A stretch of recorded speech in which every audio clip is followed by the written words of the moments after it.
All right, so I got a bond violation report that says here, you entered the exclusion zone on 7/8 at 9:08 a.m. You left at 9:13, entered again at 3:57 a.m.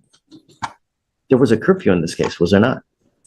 Yes, and if you would, Judge, if you're anything like me, you have a tank of Goodwill that can run empty. And you've given us more than we deserve in this case. Hurricane Beryl, this was the height of when Hurricane Beryl was coming through the neighborhood. Who in their right mind is supposed to be out in a hurricane at 4 a.m?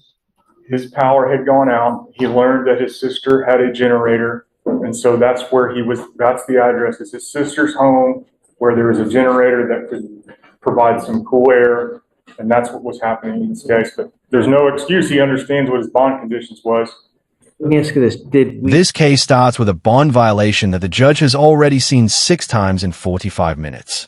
The defendant claims he only broke curfew because of Hurricane Beryl, saying he had no power, couldn't breathe, and went to his sister's house to cool down. But the judge immediately pushes back. Houston had over 1 million people without power, but they followed instructions and stayed home. She tells him flat out, calling Jesus won't help you. You have bond conditions. And the real issue isn't the hurricane, it's the pattern.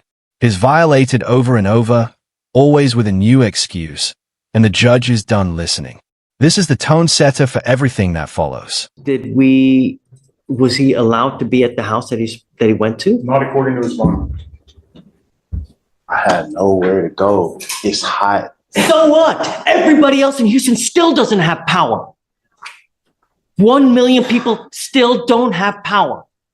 Still, to this very moment. And they're dealing with it. Did you contact pretrial services to let them know where you were going? Yes. When did you do that? Yesterday.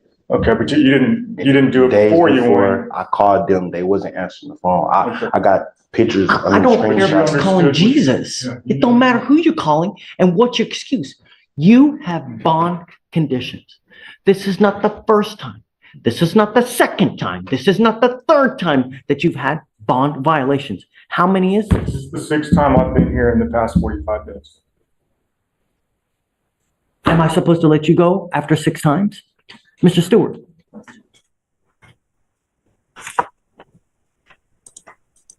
To be fair, the first time was my first appearance, so that was just a regular court thing. You know, we all have to deal with very stressful situations. We are all we all deal with the stress. And really, 1 million people still, or I got to imagine it's hopefully less now. I still don't have lights. So many other people don't. Sure. But that doesn't give you the right to go where you're not supposed to go. And not only have I ordered you not to be out in the middle of the night, but the police and everybody else told you, stay at home. Don't go out in a hurricane.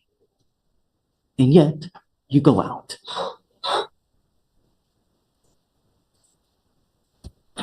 It's not goodwill. You know, I mean, Mr. Mercer, now it becomes enabling. That's what it does. And it tells him that if I let him go, it's okay. It's not. He still thinks he can do whatever he wants to do. I'm tired of coming in here and making excuses. What I've had to do is to remind myself. Look, if you want to withdraw from the case, you can withdraw, and I'll appoint him a lawyer today. I'm not letting you go. It's not fair. Oh, Judge, I got asthma and allergies. I'm literally sweating bad. I couldn't even breathe in the house. Judge, I could not. No, I can't go nowhere else. I'm steady. I'm looking for a job. I can't find a job. It's hard. Everything is hard for me. Like literally everything is hard, Your Honor. Like I didn't have power either. I don't have air conditioning. I have a fish that I'm trying to save by sitting there bubbling water myself, trying to keep this fish alive. What sounds simple, visiting his sister's house, becomes complicated when the judge asks one question. Was he allowed to be at the house he went to? The answer is no. That house was part of an exclusion zone tied to an earlier incident, where police found him armed with an AR-15 pistol and multiple rifle components after he ran during a fugitive investigation. His lawyer admits he dropped the ball by not requesting the exclusion be removed, but the judge points out the bigger problem: the time. It's 4 a.m. during a hurricane. Nothing in his story explains why he had to be out at that hour. It's always just this once. But with 6 violations and 4 open cases, the judge sees a pattern she can't ignore. I don't have So we all have things that we deal with. Oh, nothing. You want to like, I can't even charge. I barely can charge my ankle monitor. We have no power, like literally no power. Go somewhere else. You don't go to the house that you're forbidden. I don't have literally, I don't have nowhere else to go. I don't have family out here. I only have one person out here, one other person out here, other than my mom. Literally. Judge, I'm not sure why the address was an exclusion zone. There's no victim in the case. It was an unlawful carry case. I don't know. If I would have caught that, I would have asked the judge to amend that order because it's his mother's and sister's house, and there was no reason to have that on the bond conditions. I don't understand why that was. Tell me about it, because I don't remember. It's now been so many cases and so much that I don't even remember anymore. On the first case, Judge, I don't know, which case are we, because there's, the weather case, so Okay. it's March 12, 2024, officers were conducting a fugitive investigation for a wanted fugitive when they observed the defendant standing in front of an apartment in Harris County, Texas with an AR pistol on his waistband. Rifle magazine was visible on the right side of his waist. Officers approached the defendant and instructed the defendant to come to them for their investigation. The defendant then turned and ran away 20 feet from outside to inside of his apartment and ran upstairs with the firearms still in his possession. Officers then surrounded the apartment and gave commands for the defendant to come outside, which he eventually complied with. Officers then obtained consent from the homeowner to search the apartment and located an upper receiver inside a dresser, the rifle magazine inside the dresser, and a lower receiver of the rifle in another dresser near the window. The upper receiver had a live .300 blackout round ejecting out of it. that's the first case. That's the first transaction. He picked up evading and unlawful carrying in a public place. The other 2 were evadings. So That's where the exclusion zone came from. I feel like I dropped the ball on that because I would have asked the court to amend that. It's his mother's and sister's home, and I didn't feel like that was necessary for him to have it. why did we do that in the first place, the exclusion over there? You know? Judge, I don't believe it's something we requested because we didn't really. When the judge brings in his mother and sister, you can feel how desperate this situation has become. They explain his asthma, his bronchitis, his panic in the heat, and how he's struggled with breathing issues since childhood. They even describe giving him breathing treatments during the blackout. But the judge cuts through all of it to focus on one thing: consistency.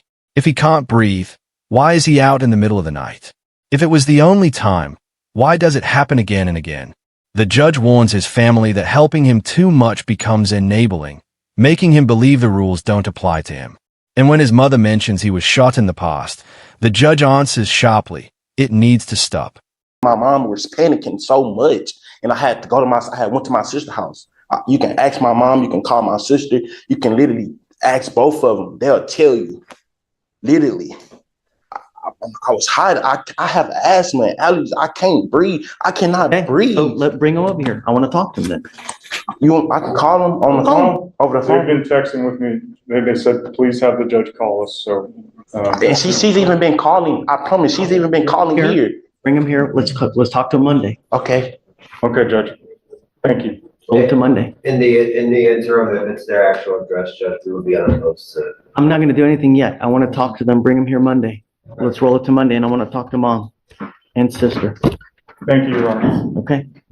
Be back here Monday. Yes, sir. Thank you so much. Are you mom? Okay, and you are sister. Okay. How much do you know about Mr. Stewart? As far as all the cases that we have and how many charges he's picked up and of all the issues that we have, how much do you know?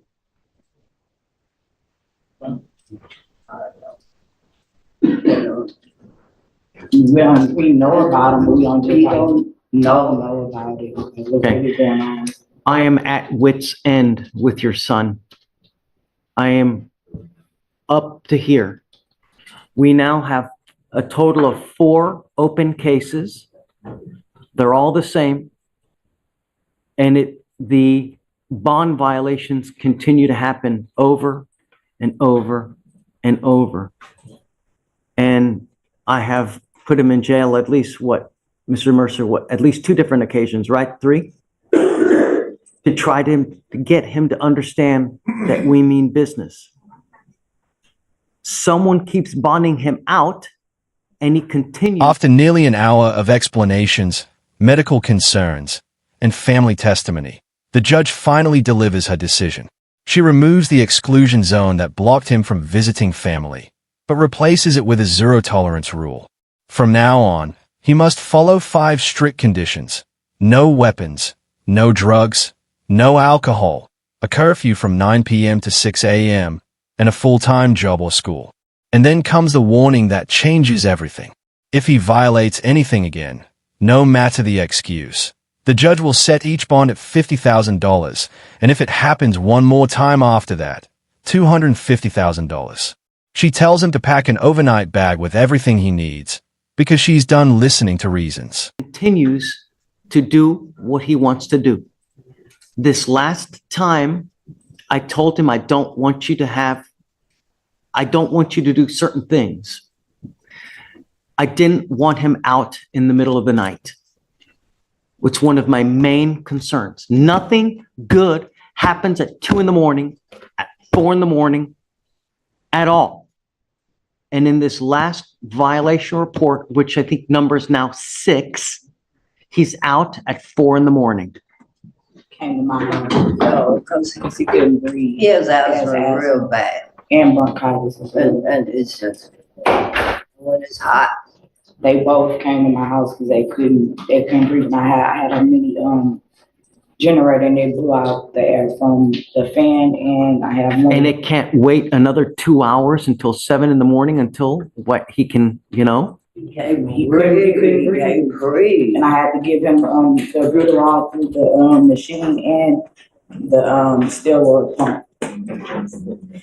He's been had this ever since he was a baby, and he cannot breathe.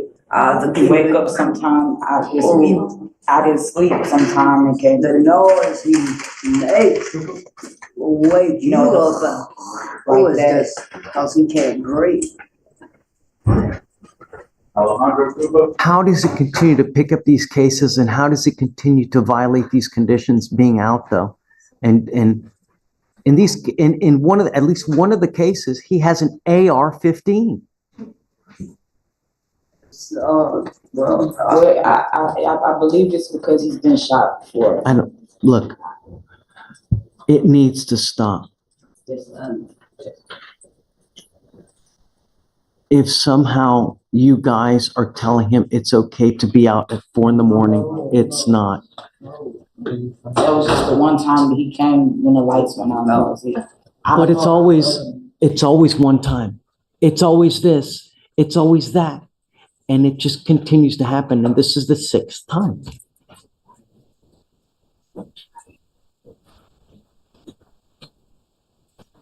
Who does he live with now?